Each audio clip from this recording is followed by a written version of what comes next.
No Brasil, uma pessoa pode ser considerada idosa a partir dos 60 anos. Mas, está em tramitação um projeto de lei para elevar a idade mínima para 65 anos. No entanto, seria possível descobrir, a partir de qual idade a pessoa começa a ficar velha, com o corpo apresentando os primeiros sinais de declínio? Segundo pesquisadores da Universidade Stanford, este processo começa, em média, aos 34 anos. O auge da velhice chega depois dos 78 anos. Para descobrir quando a pessoa inicia o processo de envelhecimento, não foi contabilizada a idade cronológica, ou seja, aquela medida em anos vividos. A conta foi feita a partir dos diferentes níveis de proteínas presentes no plasma de mais de 4.000 indivíduos, com idades entre 18 e 95 anos. Quando começamos a envelhecer?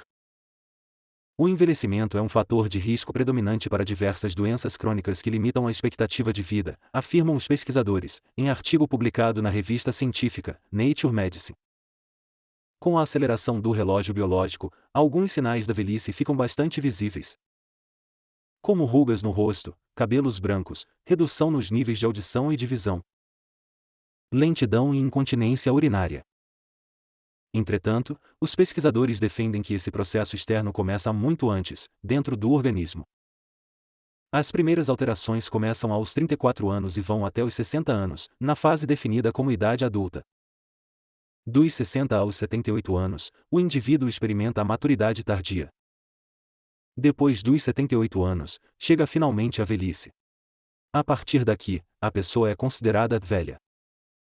Conforme a idade cronológica avança, os níveis de 373 proteínas vão baixando significativamente no plasma, até não serem mais produzidas. A culpa é a perda de capacidade de reparação do DNA.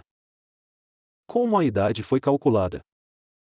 Há muito tempo se sabe que, medir certas proteínas no sangue, pode fornecer informações sobre o estado de saúde de uma pessoa.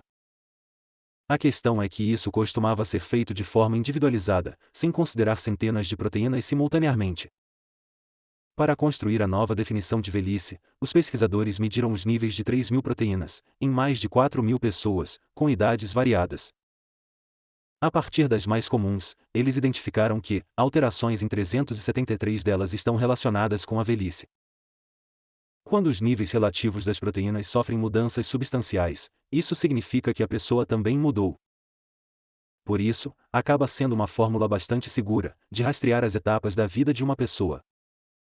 A partir desses resultados e de outras pesquisas, o mesmo grupo de cientistas de Stanford conseguiu desenvolver um algoritmo de inteligência artificial capaz de avaliar a idade biológica de cada órgão de um indivíduo e estimar o risco daquela peça parar de funcionar. No futuro, isso permitirá correções precoces, antes do surgimento de doenças, melhorando a qualidade de vida para os longevos. Qual a idade que você considera que uma pessoa é velha? Deixe seu comentário aqui no Epic Mix.